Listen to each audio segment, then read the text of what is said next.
Shalom saudara yang dikasihi Tuhan Yesus Kristus.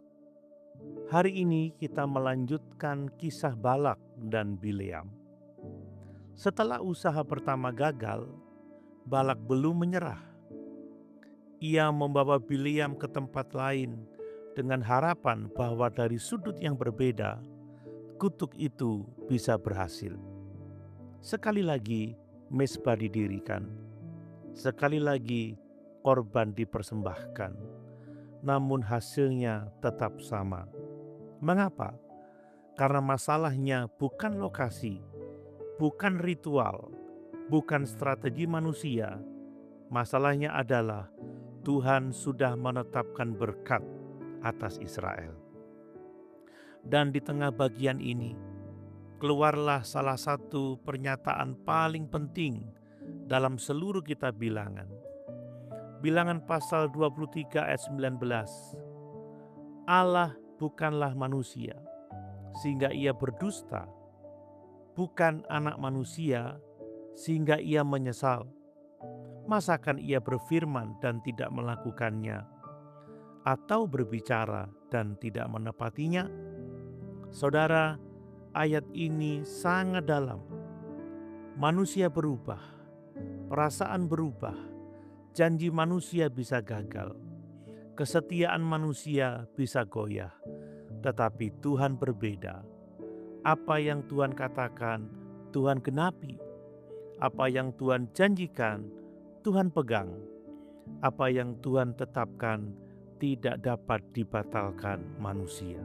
Saudara, inilah dasar iman sejati. Bukan kekuatan kita, tetapi karakter Tuhan yang tidak berubah. Seringkali kita hidup membuat kita goyah. Doa belum dijawab. Keadaan tidak berubah. Pergumulan terasa panjang. Lalu kita mulai bertanya, apakah Tuhan masih ingat janjinya? Firman Tuhan hari ini menjawab, Tuhan tidak seperti manusia. Ia tidak lupa, ia tidak berubah, ia tidak berdusta, ia tidak kehilangan kuasa. Saudara, Balak berpikir bahwa mungkin dengan strategi baru Tuhan bisa berubah pikiran. Tetapi Tuhan tidak dapat dimanipulasi. Ini juga menjadi peringatan bagi kita. Kadang manusia mencoba mengatur Tuhan, menggunakan agama, ritual, persembahan, bahkan pelayanan untuk mendapatkan kehendaknya sendiri. Tetapi Tuhan bukan ilah yang dapat dikendalikan manusia. Ia adalah Allah yang berdaulat. Namun justru disitulah penghiburan terbesar kita. Jika keselamatan kita bergantung pada manusia, kita akan binasa. Tetapi karena keselamatan kita bergantung pada Allah yang setia, maka kita memiliki pengharapan yang teguh.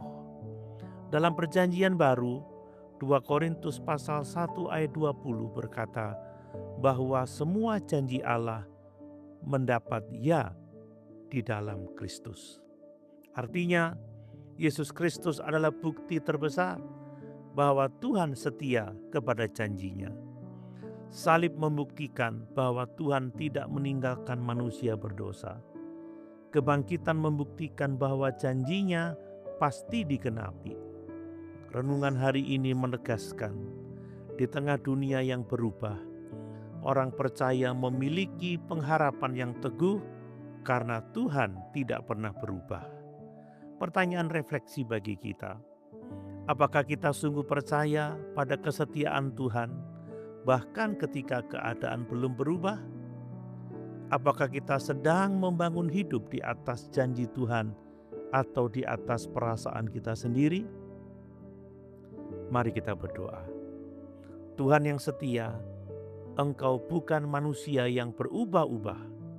Terima kasih karena firman-Mu tetap teguh untuk selama-lamanya. Ampuni kami jika kami sering meragukan kesetiaan-Mu ketika hidup terasa sulit. Tolong kami untuk tetap percaya kepada janji-Mu, tetap berharap kepadamu, dan tetap berjalan dalam iman. Biarlah hati kami berakar pada kebenaran-Mu yang tidak pernah berubah. Di dalam nama Tuhan Yesus kami berdoa. Amin.